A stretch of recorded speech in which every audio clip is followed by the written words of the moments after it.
चलिए आज हम पढ़ेंगे एंटोनिम्स। ठीक है, देखिए डीएसएसबी का पेपर जो है इस समय पीआरटी का चलने वाला है और सीएचएसएल सीजीएल के लिए काफ़ी फ़ायदेमंद होगा। काफ़ी वेटेज होता है इसका एंटोनिम और सिनोनिम का, तो हम आपको एंटोनिम और सिनोनिम पढ़ाएंगे। चलिए फर्स्ट में देखते हैं फास्टिडियस।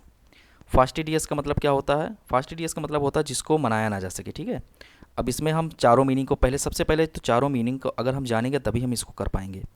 तो हम फर्स्ट में लिखा हुआ ए नंबर में प्रोमिसिंग, बी में लिखा हुआ कोऑपरेटिव एंड सी में लिखा हुआ एडजस्टेबल एंड डी प्रोमिसिंग। देखिए इसमें दोनों ऑप्शन प्रोमिसिंग का हो गया है, तो इसके लिए सॉरी।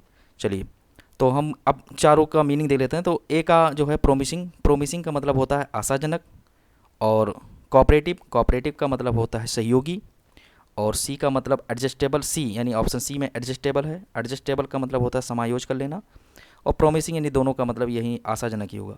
तो फास्टिडियस यानी जिसको मनाना मुश्किल हो और जो एडजस्ट कर ले, यानी जो एडजस्ट कर ले यानी एडजस्टेबल होना, यानी इसका ऑप्शन सी सही हो जाएगा। ठीक है, चलिए नेक्स्ट देखते हैं।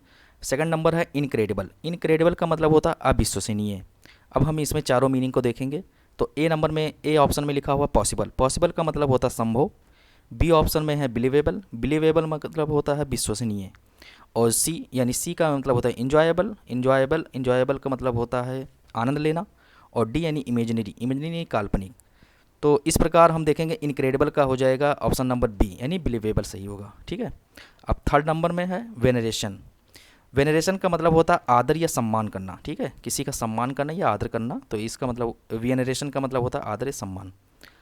फर्स्ट नंबर, अब इसमें हम चारों मीनिंग को देख लेंगे। तो ए नंबर में लिखा हुआ डल, डल का मतलब होता है आलसी। बी में फियर, फियर का मतलब होता है डर।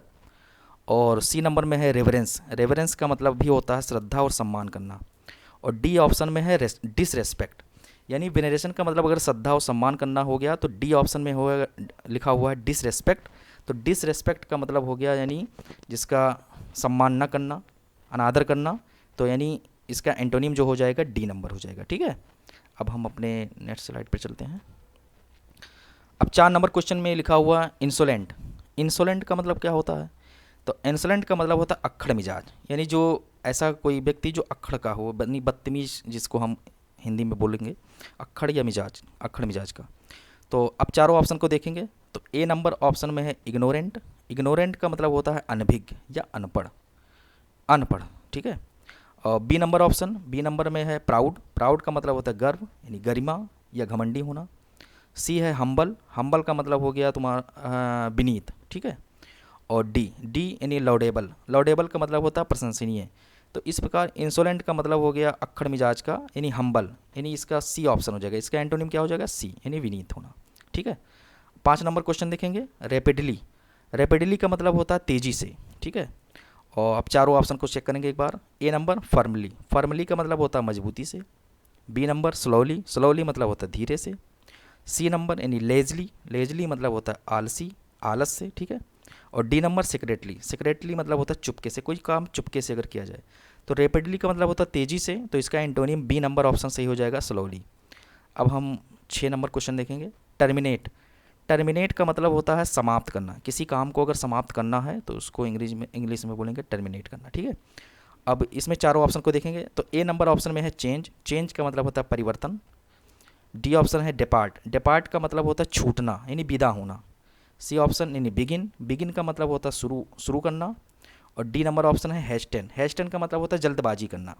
तो टर्मिनेट का मतलब मीनिंग हो गया समाप्त करना, यानी कि इसका ऑप्शन अगर एंटोनिम देखें तो सी नंबर हो जाएगा यानी बिगिन करना यानी शुरू करना। ठीक है, तो इस प्रकार हम इसका ऑप्शन नंबर सी सही हो जाएगा। ठीक है, अब हम क्वेश्चन नंबर देखेंगे 7। मेक, मेक मतलब होता बनाना। ठीक है, तो अब इसमें हम चारों मीनिंग को देखेंगे। ए नंबर यानी लिबरेट, लिबरेट का मतलब हो जाता है मुक्त करना। ब्रेक, बी नंबर में ब्रेक, ब्रेक मतलब होता है तोड़ना। सी, सी नंबर ऑप्शन में है इमेंसिपेट, इमेंसिपेट, इमेंसिपेट का मतलब हो जाता है बंधन मुक्त करना। और डी, डी यानी बाइंड, बाइंड का मतलब होता है एक करना या बांध लेना। तो अगर मेक का मतलब होता है बनाना, तो इसका ऑप्शन नंबर बी यानी ब्रेक, ब्रेक मतलब होता है तोड़ना। ठीक है, तो ऑप्शन बी सही हो जाएगा। अब नेक्स्ट क्वेश्चन पे चलते हैं। 8 नंबर क्वेश्चन ह्यूमिलिटी, ह्यूमिलिटी का मतलब होता है नम्रता या विनीत। ठीक है, जो विनीत हो, नम्रता हो, नम्र व्यवहार वाला हो। अब इसमें हम चारों ऑप्शन को चेक करेंगे। तो ए नंबर में है डिग्निटी। डिग्निटी का मतलब होता है गौरव, शान, महिमा। अब बी नंबर ऑप्शन में है क्रुएल्टी। क्रुएल्टी का मतलब होता है निर्दयता, यानी जिसमें निर्दयता हो। ठीक है। अब C number option anger. Anger का मतलब होता है क्रोध।